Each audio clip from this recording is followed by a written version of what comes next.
Welcome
back to the channel. நீங்கள் பார்த்துக்கொண்டு இப்போ ஏஜே விலாக்ஸ். நான் உங்களோட அர்ஷாட் எல்லாம் எப்படி இருக்கிறீங்க? நல்லா இருக்கிறேன் நம்புகிறேன். இன்றைய காணொலி வந்து ரொம்பவே சிறப்பாக அமைய போகுது. அது என்னன்னு சொல்லி பார்த்தீங்கன்னு சொன்னால், இன்றைக்கி நான் வந்திருக்கிற இடம் வந்து வரலாற்று சிறப்புமிக்க ஒரு தேவாலயம்னு தான் சொல்லலாம். அதாவது கத்தோலிக்க தேவாலயத்துக்கு தான் வந்திருக்கிறேன். இது எங்கே இருக்குதுன்னு சொல்லி பார்த்தீங்கன்னு சொன்னால், என் சொந்த கிராமத்தில் தான் இருக்குது.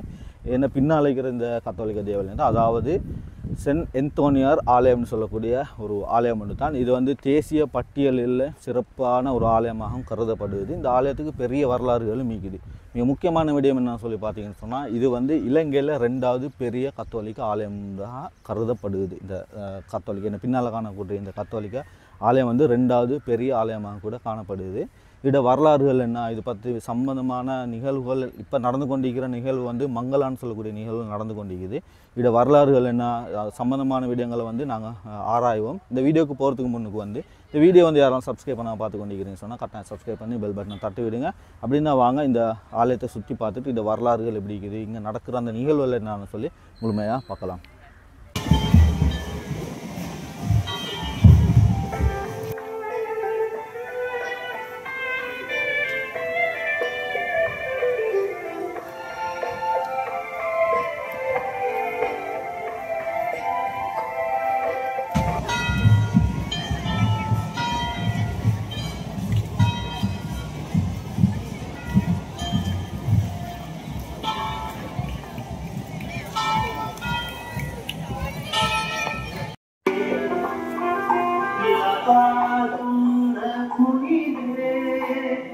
ஓகே, இலங்கையில் இருக்கிற கத்தோலிக்க தேவாலயங்கள வந்து மிகவும் பிரசித்தி பெற்றமான தேவாலயம் ஒன்று தான் இந்த வஹக்கோட்டையில் இருக்கிற இந்த தேவாலயம் வந்து.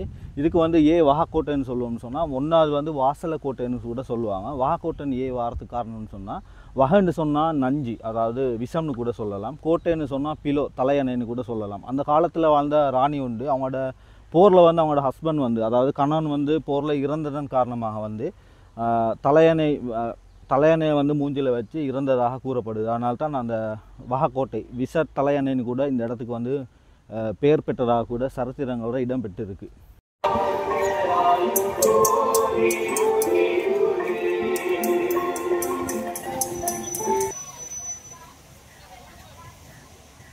இந்த சர்ச் வந்து ரொம்பவே ஃபேமஸ்ன்னு நான் சொல்லியிருந்தேன். அதே போல் இலங்கை வாழ் மக்கள் வந்து வருடத்துக்கு 2 முறை இந்த சர்ச்சுக்கு வந்துட்டு போவாங்க.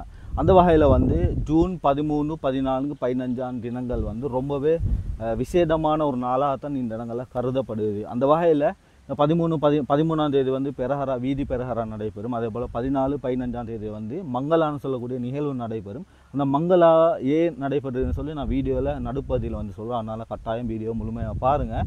இப்போ இந்த சீசனில் வந்து இப்போ இந்த மங்களான்னு சொல்லக்கூடிய நாள் வந்து இன்றைக்கி ஆரம்பமாகுது. இன்றைக்கி வந்து ஜூன் 14ஆம் தேதி இன்றைக்கி வந்து ஆரம்பமாகுது. இதுக்கு வந்து நாட்டில் இருக்கிற அனைவரும், அதாவது இலங்கை நாட்டில் நிறைய இடங்கள், உதாரணமாக கூறப்போனால் மன்னார், யாழ்ப்பாணம், கீழ் சைடில் காலி, மாத்தரை, கண்டி, அதே போல் நிறைய இடங்கள்லேருந்து இந்த இடத்துக்கு வந்து விசிட் பண்ணுவாங்க, அதாவது வருகை தருவாங்க நாட்டு மக்கள் அனைவரும்.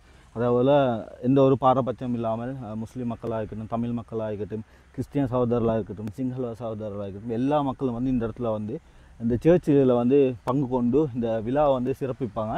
அது நைட் டைமில் தான் ரொம்ப ஹேப்பனிங்காக இருக்கும். நைட் டைமில் நான் காட்டுறேன் அது எப்படி இருக்குன்னு சொல்லி.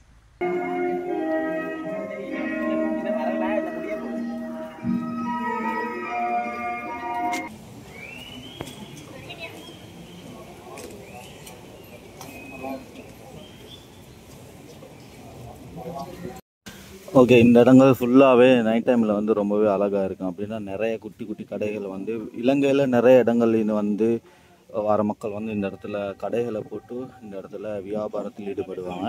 ஆனால் இந்த மழை சீசன்னால் பார்ப்போம் எப்படி இருக்குன்னு சொல்லி இப்போவே சகதியும் சேருமா இந்த இடங்கள் ஃபுல்லாகவே காணப்படுது. ஆனாலும் நிறைய வியாபாரிகள் வந்து இந்த இடங்களில் வந்து அவங்களோட கடைகளை போட்டு கொண்டிருக்கிறாங்க. பாருங்கள், இப்போவே நிறைய மக்கள் வந்துக்கிறாங்க. ஆனால் இந்த இடத்த வந்து நீங்கள் நைட் டைமில் பாருங்கள் எப்படி இருக்குன்னு சொல்லி.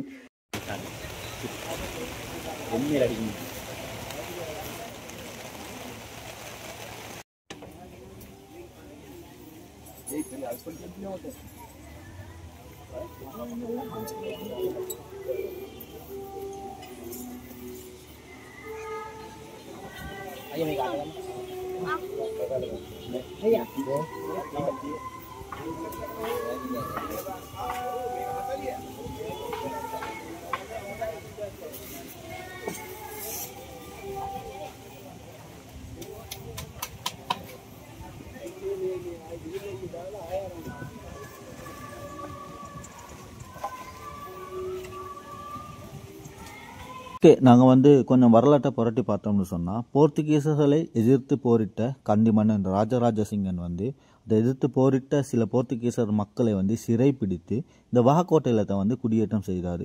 அவர் குடியேற்றம் செய்யப்பட்ட அந்த சிறை மக்கள் வந்து அவங்க வந்து விவசாயம், வணிகம், வர்த்தகம் என்பவற்றின் ஈடுபடும் மூலமாகவும், பெண்களுக்கு தேவையான ஆடைகளை தேய்ப்பதன் மூலமாகவும், ஆண்களுக்கு தேவையான ஆடைகளை தேய்ப்பதன் மூலமாகவும், மற்றும் சிலர் வந்து மதுக்கடையை நடத்துவதன் மூலமாகவும், மதுபானம் தயாரிப்பதன் மூலமாகவும் அவங்களோட வாழ்க்கையை வந்து நடத்தி சென்றாங்க. இந்த வழிமுறை வந்து இந்த பண்பாடு வந்து அவங்க இடத்துல இன்னமுமே காணப்படுது. இங்குள்ள மக்கள் நிறைய பேர் வந்து இன்னமுமே விவசாயம் ஈடுபடுறாங்க. அதே போல் கால்நடைகளை வளர்க்குறாங்க. மற்றும் சிலர் வந்து வியாபாரத்தில் ஈடுபட்டு கொண்டு இந்த பண்பாடு அந்த காலத்திலிருந்து இந்த காலம் வரை அவங்க வந்து பின்பற்ற வந்து ரொம்பவே அதிசயமான ஒரு விடயமாக கூட இந்த பகுதி மக்கள் இடத்திலே காணப்படுது. ஓகே, இந்த இடத்துல தான் அந்த தேவாலயம் காணப்படுது. புனித எந்தோனியார் தேவாலயம் வந்து இந்த இடத்துல தான் காணப்படுது. இப்படியே பார்த்தீங்கன்னு சொன்னால் இந்த இடங்களில் வந்து அகலியர் காணப்படுது. அதே போல் இந்த இடத்துல ஒரு குகை ஒன்றும் காணப்படுது. இன்னமுமே இந்த இடங்களில் வந்து இடிபாடுகளும் கூடிய கட்டிடங்களாக இருக்கட்டும், அந்த அரசியல் இதில் பயன்படுத்தப்பட்ட தடயங்கள் வந்து இந்த இடத்துல இன்னமுமே காணப்படுது. சுமார் நீங்கள் எடுத்துக்கொண்டீங்கன்னு சொன்னால் இந்த இடத்துல பாருங்கள், அகலி ஒன்று ஒரு ஸ்விம்மிங் பூல் மாதிரி காணப்படுது. அதுக்கு முன்னுக்கே வந்து கட்டிடங்கள் காணப்படுது. அதே போல் இந்த தேவாலயம் இந்த இடத்துல வந்து ஒரு கோட்டையும் காணப்பட்டதாக வரலாறுகள் வந்து இடம்பெற்றிருக்கு. ஓகே, இந்த இடத்த பாருங்கள் எப்படி இருக்குன்னு சொல்லி. முன்னால் காணப்பட்ட வந்து ஒரு இடிபாட்டுடன் கூடிய ஒரு குகை, அதே போல் அதன் பின்பகுதியில் வந்து காணப்படுற வந்து மதில்கள், அதே போல் கட்டிடங்கள், பழைய கட்டிடங்கள் எல்லாம் காணப்படுது.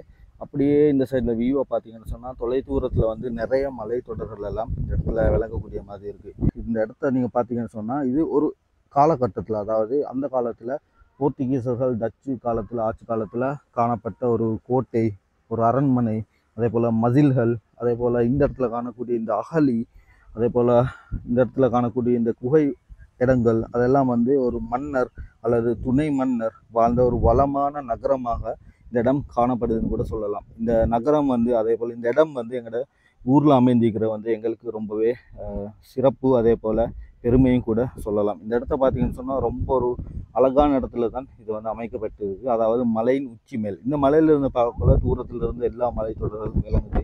அதே போல் எதிரிகள் வந்தால் இதில் ஏகுவாக வந்து போர் தொடுக்கக்கூடிய மாதிரியும் இந்த இடங்களில் காணக்கூடிய மாதிரி இருக்குது பாருங்கள். ஓகே, இத்தனை நான் அந்த கூறின இடிபாடுகளுடன் கூடிய குகை அது வந்து இப்பிக்கிற நிலைமை தான் நீங்கள் பார்த்து கொண்டிருக்கிறீங்க. வந்து குகை மாதிரி அப்படியே இருக்குது உள்ளுக்கு. ஓகே, இந்த குகையில் இருந்து பார்க்கல இது வந்து சுற்றி போகக்கூடிய மாதிரி இருக்குது. இந்த சுற்றி போகக்கூடிய இடங்கள் அனைத்துலேயும் வந்து ஒவ்வொரு சித்திரங்கள், ஒவ்வொரு ஓவியங்கள் வைக்கப்பட்டிருக்கு. என்னன்னு கீழே எழுதியிருக்காங்க போல். நான் அது எல்லாத்தையும் ஒவ்வொன்றா உங்களுக்கு காட்டுறேன். வந்து ஃபுல்லாக சுற்றி வர இருக்குது. அப்படியே வந்து ஒவ்வொன்றா காட்டுறேன் உங்களுக்கு எப்படி இருக்குன்னு சொல்லிட்டு.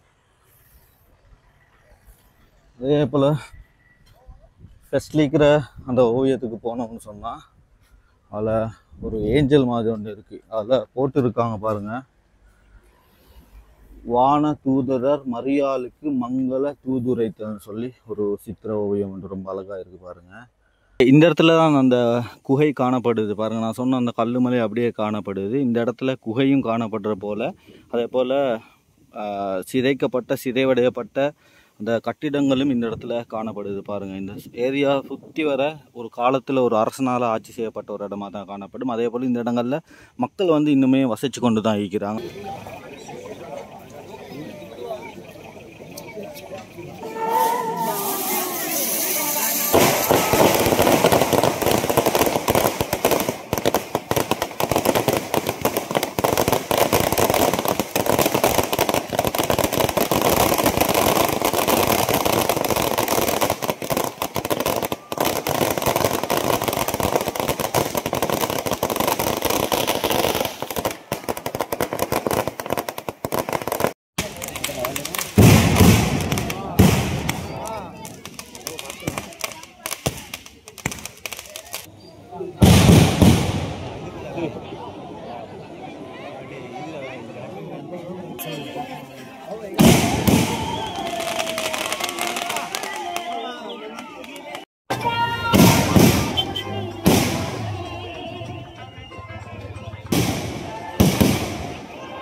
இந்த வஹக்கோட்டைன்னு சொல்லக்கூடிய பகுதியில் வசிக்கிற மக்கள் வந்து அந்த பகுதியில் இருக்கிற மற்றைய மக்களை விட வந்து சற்று வெள்ளை நிறத்திலும் அதே போல் கருமையான நிறத்திலும் வந்து இருப்பாங்க.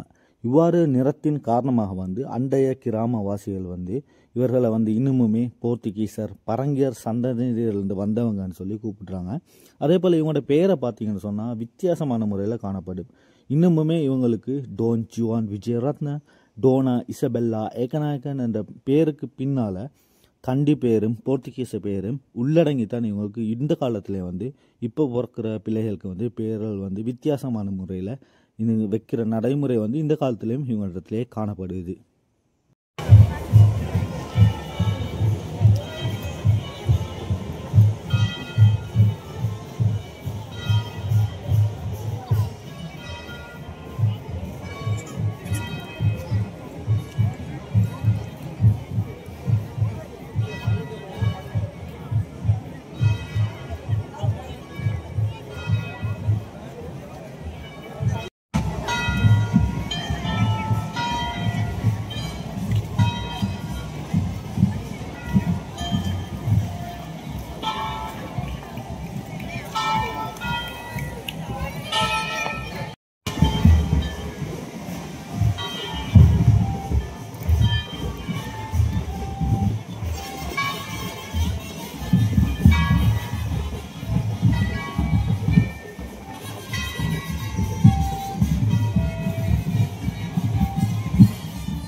ஓகே, இந்த வீடியோ வந்து முழுமையாக பார்த்துருப்பீங்க நம்புகிறேன். இந்த விடயங்கள் அனைத்தும் தான் புனித அந்தோனியார் ஆலயம் வஹகோட்டையில் நடந்த விடயங்களாகும். அதாவது மங்களன்னு சொல்லக்கூடிய இந்த திருநாளை வந்து வெறு விமர்சனமாக வெறு ஆடம்பரமாக 2025ஆம் ஆண்டு 2 நாட்களாக நாங்கள் வந்து கொண்டாடி முடித்திருந்தோம். இந்த வீடியோவில் வந்து நீங்கள் முழுமையாக பார்த்துருப்பீங்க. இலங்கையில் பல்வேறு இடங்களில் பல்லாயிரக்கணக்கான மக்கள் ஒன்று கூடி அதே போல் இரவு வேளையில் வந்து வான வேடிக்கையில் ஈடுபட்டு அடுத்த நாள் முடிகிற நாள் வந்து ஒரு சின்ன பிரகரவுண்டை நடத்தி முடித்திருந்தாங்க. கட்டாயம் இது உங்களுக்கு பிடிச்சிருக்கும், நிறைய பேருக்கு தெரியாது. நீங்கள் இங்கே வந்திருந்தால் கட்டாயம் கீழே கமெண்ட் பண்ணுங்கள். இந்த வீடியோ வந்து யாரும் சப்ஸ்கிரைப் பண்ணாமல் பார்த்து கொண்டிருக்கிறவங்க சப்ஸ்கிரைப் பண்ணி பெல் பட்டனை தட்டி விடுங்க. அதே போல் உங்கள் ஃப்ரெண்ட்ஸ் எல்லாருக்கும் ஷேர் பண்ணுங்கள், லைக் பண்ணுங்கள். இதே போல் இன்னொரு புதிய வீடியோவில் சந்திக்கும் வரை உங்களை விடை பெற்றுக்கொள்வது அர்ஷா ஜலீல். பாய் மக்களே, பாய்.